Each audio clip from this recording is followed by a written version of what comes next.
काय नमस्कार मित्रांनो, कसे आहात? सर्वजण मजेत असतात. तर आजचा आपला विषय आहे हेल्थ इन्शुरन्स. नेमकं काय आहे? हेल्थ इन्शुरन्स का पाहिजे? हेल्थ इन्शुरन्स किती महत्वाचा आहे? ते आज आपण या व्हिडिओमध्ये पाहणार आहोत. तर हेल्थ इन्शुरन्स का असावे? हा आपला मुद्दा आहे. तर हॉस्पिटलमध्ये गेल्या गेल्या आपल्याला सगळ्यात पहिलं टेन्शन एकच असतं, पैसा. आपल्याकडे पैसा आहे का? काही काही व्यक्तीची इतकी कंडिशन असते की त्यांना हॉस्पिटलला जायच्या आधीच आपल्याकडे पैसा नसल्यास तर आधीच टेन्शन येतं की हॉस्पिटलला गेल्यावर किती खर्च येईल, किती पैसे लागतील. तर ही परिस्थिती मी अनुभवलेली आहे स्वतः. तर अशा प्रकारे आपली जी कंडिशन आहे ती सुधारण्यासाठी दवाखान्याचं टेन्शन तुमचं जे आहे ते घालवण्यासाठी आजचा व्हिडिओ आहे. व्हिडिओ शेवटपर्यंत पहा, कारण हा व्हिडिओ एकदम तुमच्या कामीचा आहे आणि तुम्ही राईट इथं आलेला आहात पाहण्यासाठी. तर व्हिडिओ शेवटपर्यंत पहा. व्हिडिओ आवडल्यास व्हिडिओला लाईक करा आणि अशीच माहिती पाहण्यासाठी आपल्या चॅनलला सबस्क्राईब करा. तर हॉस्पिटलमध्ये गेल्या गेल्या आपल्याला लगेच समज एखाद्याचा ऍक्सिडेंट झाला वगैरे, त्यानंतर व्हायरल इन्फेक्शन जर काही असलं मोठं गंभीर, ज्यामध्ये आरबीसी कमी होतात, प्लेटलेट कमी होतात, त्यानंतर तुम्हाला पहिलं लगेच ते तुम्हाला टेस्ट करायला लावतात.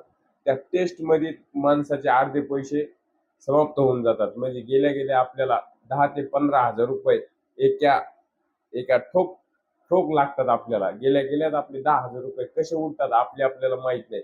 तुम्ही जर मोठाल्या हॉस्पिटलला गेलात तर विषयच नाही. तर इन्शुरन्स का असावे म्हणजे आपण जाणून घेऊ.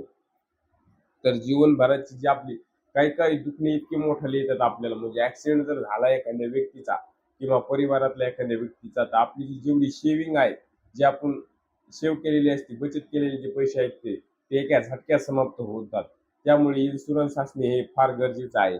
त्यानंतर आजारपण, आपल्याला एखादं समज दुखणं येतं, समज व्हायरल, समज आपल्या प्लेटलेट कमी होतात, त्यानंतर आपलं जे आरबीसी आहेत त्या कमी होतात, ज्यामुळे आपल्याला विकनेस येतो. त्यानंतर आपली जी माणूस पूर्ण गळून जातो. तर त्याची ट्रीटमेंट घेताना पेशंटला तर पैशाचं टेन्शन असतंच, तर त्याच्या संग जे नातेवाईक असतात त्यांना सुद्धा खूप टेन्शन असतं. तर टेन्शन फ्री जर तुम्हाला हॉस्पिटलमध्ये राहायचं असेल तर तुमच्याकडे हेल्थ इन्शुरन्स असणे फार गरजेचे आहे. त्यानंतर ऍक्सिडेंट जर झाला तर इतका पैसा लागतो. कुठलं ऑपरेशन जर करायचं म्हटलं तर आपल्याला 5 ते 6 लाख रुपये सहज लागतात. तर त्यामुळे हेल्थ इन्शुरन्स तुमचं असणं गरजेचं आहे.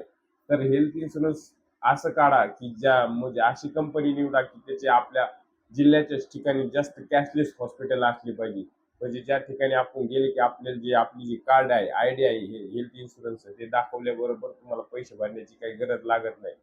तर लगेच तुमचं ट्रीटमेंट चालू होते ते कार्ड दाखवल्यानंतर. त्यानंतर पेमेंट कंपनी देते ते हॉस्पिटलला. ते आता आपण एखादी डिटेलमध्ये पाहू. तर त्यानंतर आपलं जे हॉस्पिटलचं बिल आहे ते पूर्ण हेल्थ इन्शुरन्स कंपनी देते. तर हेल्थ इन्शुरन्स म्हणजे नेमकं काय असतं की ते आपलं कवच असतं आपलं. जे आपले जे परिवार आहे, सगळ्या परिवाराचं जर तुम्ही काढलं तर ते आपल्याला हेल्थ म्हणजे आपलं जे आरोग्य आहे त्याचा आरोग्य विमा असतो. म्हणजे आपलं जे कवच असतं, आपण कसं लढाईला पहिले ढाल आहे, ती आपली एक ढाल आहे. आपल्याला कुठल्याही प्रकारचं जर आजारपण आलं किंवा ऍक्सिडेंट झाला तर ती तुमची मदत करते. तुम्ही निवांतपणे म्हणजे जे त्याच्या संग जे पेशंटच्या रिलेटेड जे पेशंट संग जे नातेवाईक आहेत ते निवांत राहू शकतात. तर या कारणामुळे तुम्हाला हेल्थ इन्शुरन्स पाहिजे.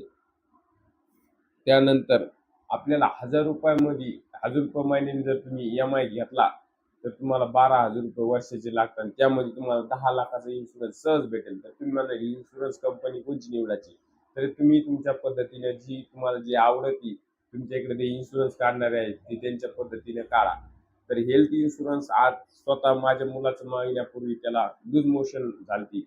तर त्याचं 17,000चं बिल जे आहे ते कंपनीने पे केलं ते हेल्थ इन्शुरन्स. याच्या अगोदर मुलाला जर माझ्या नेलं तर मला खूप टेन्शन येत होतं की पैशाचं कसं होईल. तर आता नो टेन्शन, कारण हेल्थ इन्शुरन्स आहे आपल्याकडे. हेल्थ इन्शुरन्सचे मी पाच पाच महिन्याचेच पैसे भरले होते, ₹1,500 समज. तर त्यानंतर मग 17,000चं जे इन्शुरन्स म्हणजे हेल्थ आहे जे त्याचा दुखू लागलं तर ते पास झालं. त्यानंतर अशा प्रकारे तुम्ही तुमचं हेल्थ इन्शुरन्स काढून घ्या आणि तुमचा जे आरोग्य आहे त्याचा विमा काढून घ्या आणि तुमचं जे कवच आहे ते सुरक्षित करा.